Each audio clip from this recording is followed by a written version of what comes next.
Good morning, friends. I'm Pastor Ben Hayes from First Baptist Church, Dadeville, Alabama, bringing you our thought for the day on this Tuesday morning. And I hope that you have started your day well. I hope that you've already gotten up and spent some time in the Word with the Father and maybe done some praying, because that's what we need in this world today. That's what we need in our churches today.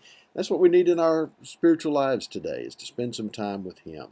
And it just gives you a great way to start the day. So if you want to follow along with us, we're in Ecclesiastes chapter 7. And just continue to remember where we are. Solomon is wise old king now, but he strayed from the path, and so he's struggling with depression and frustrations that are just mounting. He looks around, even in his kingdom, probably, and sees the corruption that is there because he has turned his back on God. He has strayed from God, and others typically follow the example of the king. And so this is not just something that happened to him, it happened to his entire kingdom. So listen to what he says. Surely oppression destroys a wise man's reason, and a bribe debases the heart. The end of a thing is better than its beginning. The patient in spirit is better than the proud in spirit. Do not hasten in your spirit to be angry, for anger rests in the bosom of fools. Do not say, why were the former days better than these? For you do not inquire wisely concerning this. Oh, as I read that this morning, I thought to myself, we have a lot of people that talk about the good old days. And boy, they'd like to get back to the good old days. Well, there's some things about the past that I would love to go back to. But I got to tell you that the good old days are not always the good old days. And King Solomon recognizes that. But here's his point. He's talking about what's going on in his kingdom, what's going on in the world, and it's really relevant to what happens in our world today, because there are those who are in politics for personal gain in our world, whether it's the government, whether federal government, state government, local government, or even in the politics of the church world. I am just brokenhearted over the politics that have tried to just rear its ugly head in our Southern Baptist Convention. I don't think that is the place for that. That is a place where God's people can come together as God's people without the desire and the desire for personal gain and political um, significance.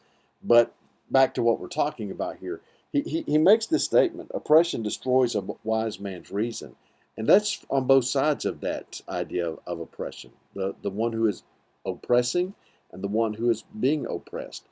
Because if you are truly wise and you're truly reasoning things out, you're not going to oppress others. You're going to do the right thing.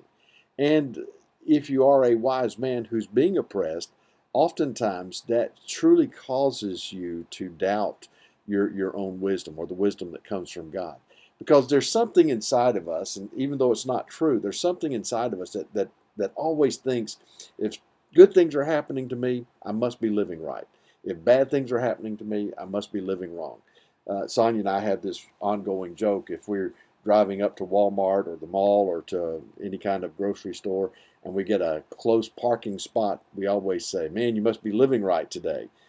Uh, we do it jokingly, but deep down, a lot of us have that idea. If good things happen, God is blessing because we're good. If bad things happen, God is withholding blessing because we're bad. And that's not always the case. But he goes on, and he says, a bribe debases the heart. Extortion, what he's talking about here, blackmail, bribery, all of those things make a wise man into a foolish man, because all of a sudden his wisdom is not there. His advice is wrong. And this is something that's not just common to Israel in its day. It goes all the way through the Middle East. It goes all the way through the ancient history of all nations. Um, but those who hold political power, they should shun corrupt practices. But the problem is, power corrupts, and absolute power corrupts absolutely.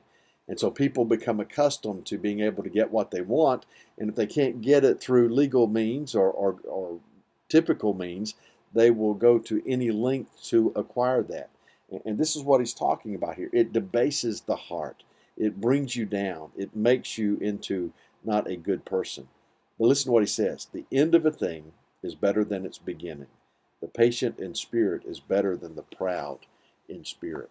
If we will let God work in our lives, if we will follow his leadership, if we will listen to the wisdom that he's given us and be patient, then the end of the thing can be better than the beginning. Your life can get better. Even with circumstances that seem to change constantly, your life can be better if we will listen to the voice of the Holy Spirit.